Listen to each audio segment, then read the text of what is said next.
Saudamos a todos os nossos irmãos e irmãs, amigos e amigas com a graça e a paz do Senhor Jesus. Ficamos agradecidos a Deus por podermos estar novamente com vocês para juntos estudarmos a Bíblia. Ficamos agradecidos com todos vocês que são inscritos no canal Hora Tranquila, vocês que compartilham esses estudos. Também nós agradecemos a todos vocês que nos escrevem dizendo de onde acompanham os estudos conosco e mandamos aqui um alô especial para Leonor Maia e Albino, são lá de Portugal. Nazilda e Udete é de Mauá, São Paulo. Marlene Costa Silva é de Horizonte, no Ceará. Lúcia Helena de Azevedo é de Pelotas, no Rio Grande do Sul. Afrânio Arruda e família são de Manaus. O Afrânio tem compartilhado esses estudos com muitas pessoas. E também Maria de Fátima André Mendes é de Porto Velho, em Rondônia. E todos os demais que nos escrevem, nós agradecemos e sempre mandaremos alô para vocês. Iremos orar. Santo Deus e Pai que estás nos céus, te damos graças por este dia de vida, por estes momentos que temos para estudar a Tua Palavra, que o Teu Espírito Santo se faça presente conosco, nos dê entendimento, nos ajude, Pai, a colocar em prática essas verdades que nós aprendemos a cada dia. Abençoa todos os nossos irmãos e irmãs, amigos e amigas, onde quer que se encontram, especialmente aqueles que estão enfrentando lutas, tribulações, provações, aqueles que estão enfermos, aqueles que nos pedem orações, Pai. Derrame as Tuas bênçãos de vitórias, conforme a Tua vontade, em nome de Jesus. Amém. Queremos dizer aos nossos irmãos e amigos que ontem nós tivemos que trocar de aparelho telefônico e quando acontece isso, nós perdemos muitos contatos e nós gostaríamos que vocês mandassem para mim, aqui para o Hora Tranquila, uma mensagem e na mensagem coloque o seu nome e sua cidade para eu saber, porque muitos números aparecem, mas não aparece o nome da pessoa. E nós queremos continuar mantendo este contato com vocês. E queremos agradecer a todos vocês que todos os dias estão conosco estudando a Bíblia.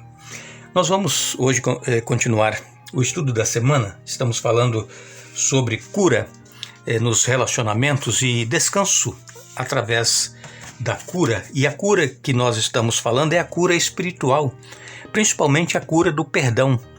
Nós estudamos aqui até ontem, quando nós vimos que José, ele perdoou os seus irmãos porque eles o haviam vendido e agora eles estavam com medo que José era agora uma pessoa poderosa.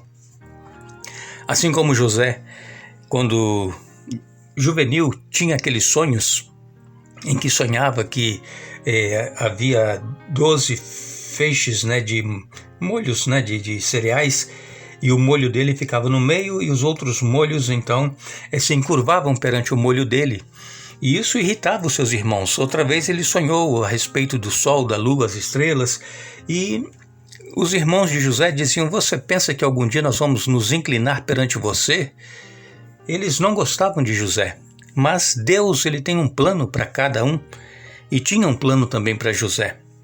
Como nós já vimos, José foi vendido, ele chorou, sofreu, mas ele decidiu ser fiel a Deus. E José não sabia que ele um dia seria governador do Egito. Mas Deus, ele traça o nosso futuro e de acordo com o que Deus traça, aquilo acontece.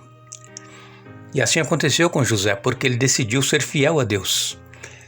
E agora os irmãos de José perante ele ali no Egito, quando eles souberam que aquela pessoa que os estava atendendo era o José que eles haviam vendido para o Egito, eles entraram em desespero. Eles pensaram que seriam mortos por José, porque se fosse alguns dos outros irmãos de José, com certeza eles teriam se vingado, mas José não. José, ele tinha um espírito semelhante ao espírito de Jesus, um espírito conciliador, um espírito de amor, um espírito de perdão. Jesus, ele foi também agredido, ele foi insultado, Jesus, ele foi humilhado, mas Jesus, ele nunca revidou a tudo isso que ele sofreu. Jesus suportou tudo com paciência, com resignação. Jesus, na sua humanidade, ele poderia ter revidado, mas Ele tinha o controle, por quê? Porque ele tinha comunhão diária com o Pai. E assim também era José, ele tinha comunhão com Deus. E quando José levou a sua família para morar no Egito, os irmãos de José ficaram temerosos, eles não esqueciam o que eles haviam feito com José. Foi algo muito terrível. E Jacó, ele viveu ali no Egito 17 anos e depois então ele morreu. E aí o que aconteceu? Os irmãos de José pensaram assim: agora José vai se vingar. Agora que o nosso pai morreu, ele vai cobrar aquilo que nós fizemos com ele.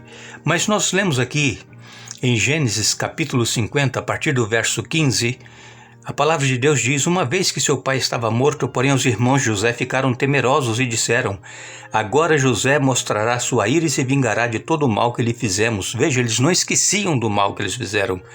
Por isso enviaram a seguinte mensagem a José: antes de morrer, nosso pai mandou que lhe disséssemos: por favor, perdoe seus irmãos pelo grande mal que eles lhe fizeram, pelo pecado que cometeram ao tratá-lo com tanta crueldade. Por isso, nós, servos do Deus de seu pai, suplicamos que você perdoe nosso pecado. E quando José recebeu a mensagem, começou a chorar. Depois seus irmãos chegaram e se curvaram com o rosto no chão diante de José. Somos seus escravos, disseram eles. José, porém, respondeu: não tenham medo de mim. Por acaso sou Deus para castigá-los? Vocês pretendiam me fazer o mal, mas Deus planejou tudo para o bem. Colocou-me neste cargo para que eu pudesse salvar a vida de muitos. Não tenham medo, continuarei a cuidar de vocês e de seus filhos. Desse modo, ele os tranquilizou ao tratá-los com bondade. Vejam, eles tinham medo que José ia se vingar. E então, depois que mandaram essa mensagem, José leu, José chorou. Eles foram e se prostraram, rosto em terra, aos pés de José. E vejam, se cumprindo aqueles sonhos que eu falei agora há pouco que José teve na sua infância, agora se cumprindo, eles se ajoelhando, rosto em terra e pedindo perdão. Mas José já os havia perdoado. Antes mesmo dos irmãos de José irem ao Egito a primeira vez comprar mantimento, eles não sabiam que José estava vivo, nem que era José o governador. José já os havia perdoado antes de se encontrar com eles. E agora então, mais uma vez, José confirma que ele os havia perdoado, que ele não tinha rancor contra eles e que eles viveriam bem lá no Egito, mesmo após a morte de seu pai.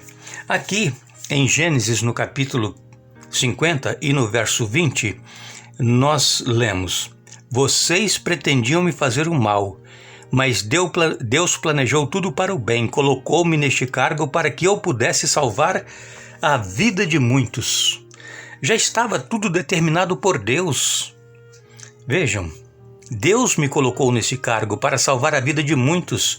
José salvou a vida de milhões de pessoas do mundo daquela época ao redor do Egito que estavam morrendo de fome. E se não fosse Deus ter usado José para interpretar os sonhos de Faraó, e Faraó tocado, então vê que José seria o homem certo para ocupar o cargo, que José disse: você vai ter que ter uma pessoa de confiança, você vai ter que plantar durante esses 7 anos, todo o Egito vai ter que plantar e colher e armazenar nos celeiros, e foram construídos grandes celeiros e José cuidando de tudo. E não faltou comida até passar essa grande seca, a grande fome que houve naquela época. Assim também hoje, Deus, ele usa pessoas para realizar a vontade dele. Nós vemos que o mundo está passando por este momento de pandemia. Ainda não acabou, mas tem pessoas por trás trabalhando para o bem de muitos, para salvar a muitas pessoas. E como nós sabemos, nós estamos também nos aproximando de uma outra grande crise que vai se dar muito em breve. Nós temos que estar preparados para essa crise, que vai ser a crise da escassez de alimentos. Nós temos aí noticiários dizendo que na Inglaterra os supermercados já não têm comida nas prateleiras, eles não conseguem repor. E nós temos vários outros países do mundo que também está tendo escassez de comida. No Brasil mesmo, as coisas não estão fáceis, ainda tem mantimento, ainda tem alimento, mas tem subido assustadoramente os preços. Vemos que os governantes não têm mais controle da situação. O mundo vai de mal a pior. E nós brigando uns com os outros, irmão contra irmão, pai contra filhos, filhos contra pai, irados um com o outro. Irmãos, nós precisamos pedir a Deus que cure a nossa alma, que nos ajude a amar o nosso semelhante, ajude a amar os nossos irmãos, nossos pais, os pais amarem os filhos. Nós precisamos ter amor e união uns para com os outros, porque a nossa luta ela não é contra pessoas, contra familiares ou contra pessoas que nós convivemos. A luta é uma luta espiritual que nós estamos atravessando. E dias piores estão diante de nós e nós precisamos estar com a nossa vida em comunhão com Deus, assim como José tinha comunhão com Deus. Por isso Deus o abençoou, Deus o usou para salvar milhões de pessoas. E se nós quisermos também ser usados por Deus neste final da história do mundo, nós precisamos buscar ter comunhão com Deus cada dia, através do estudo, através da oração. E que Deus nos ajude a amarmos e não odiarmos o nosso semelhante, porque a luta não é contra pessoas, e sim contra as potestades espirituais das trevas, da maldade. Que Deus tenha misericórdia de nós, que Deus nos abençoe. Estaremos novamente juntos amanhã, iremos concluir o estudo desta semana, mas não nos esqueçamos que Jesus ele continua nos convidando: vinde a mim, todos os que estão cansados e sobrecarregados, e eu vos aliviarei, e encontrareis descanso para as vossas almas. Mateus capítulo 11, versos 28 a 30. Que Deus nos abençoe.